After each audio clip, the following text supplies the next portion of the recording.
Ang ating video po ngayon mga idol tungkol po kay Inday Krishna mga idol. Nakita ko kagabi, grabe.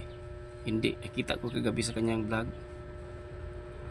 Grabe po, napaka family oriented po niya. So palpal po ang mga mga basir ni Inday Krishna po. Ano ang sa inyo? Natamimi kayo, ano?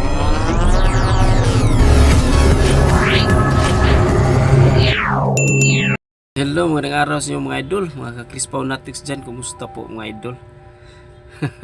Kumusta ang lahat? Sana nasa mabuting kalagayan po. Lalo to po ang ating mga OFW dyan sa ibang bansa. Kumusta po mga idol? Kumusta? Ingat po kayo palagi, lalo na po dyan sa Middle East kasi may digmaan dyan. Ingat po palagi at pray lang po tayo mga idol na sana po matigil na po ang digmaan kasi nakakrisis po ang lahat po ngayon, lalo na po dito sa Pilipinas. Napaka-krisis po. Patuloy na tumataas ang ating mga bilihin, lalo na po dito sa Pilipinas. Ang gasolina ay napakamahal po. Kumusta ang ating mga subscriber dito sa Pilipinas, lalo na po ang ating mga Bisaya? Kumusta ang ating mga Cebuano? Kumusta mga idol? At syempre hindi natin malilimutan ang ating mga Ilongga. Kumusta ka muda mga Ilongga? Kumusta ka muda mga Ilongga? Ang ating mga Crispaw Natics na mga senior, kumusta po?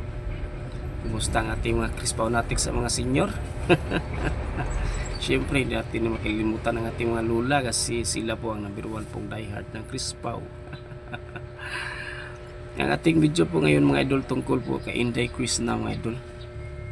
Nakita ko kagabi, grabe. Hindi, nakita ko kagabi sa kanyang vlog.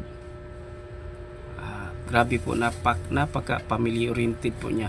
So palpal po ang mga mga basir ni Inday Krishna po. Ano ang sa inyo? Natamimi kayo, eh. Sabi nila po si Krishna, may nag-comment bugoy daw si Krishna. Tapos marami silang comment sa Krishna na hindi daw matino na bata. Pero nakita ko sa vlog kagabi ni Krishna. Grabe mga idol eh. Di ako makapaniwala na grabe pala siya. Napaka family oriented, napaka close ng kanyang mga kapatid at sa kanyang mama, sa kanyang mga magulang. Kaya hindi po natin to nahahayaan na ganito lang. Siyempre, anak po tayo, malulungkot din tayo pag may mga karamdaman yung magulang natin. Grabe mga idol. Sabi ko na po, hindi natin makikita sa panlabas lang po ng katawan. Panlabas na po ng anyo ng ating katawan.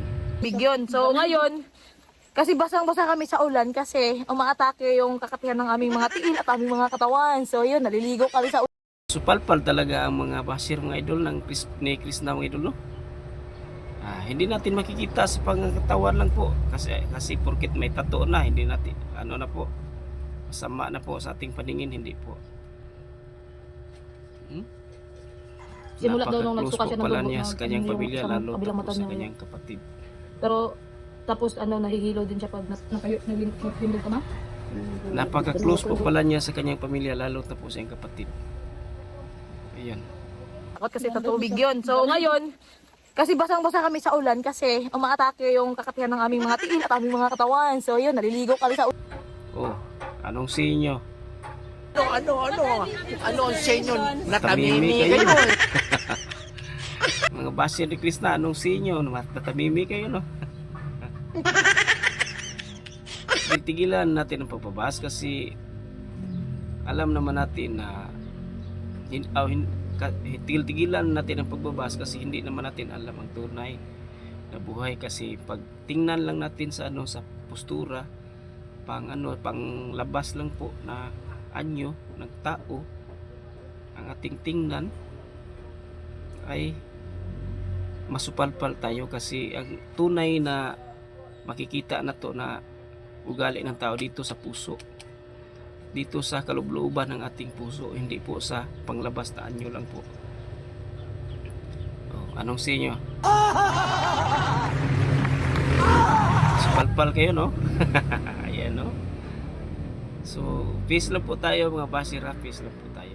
kasi pareho tayong nanood ng Crispo, tapos iba-iba po tayo ng opinion. Magandang araw po sa inyo at maraming salamat po sa panonood. God bless po.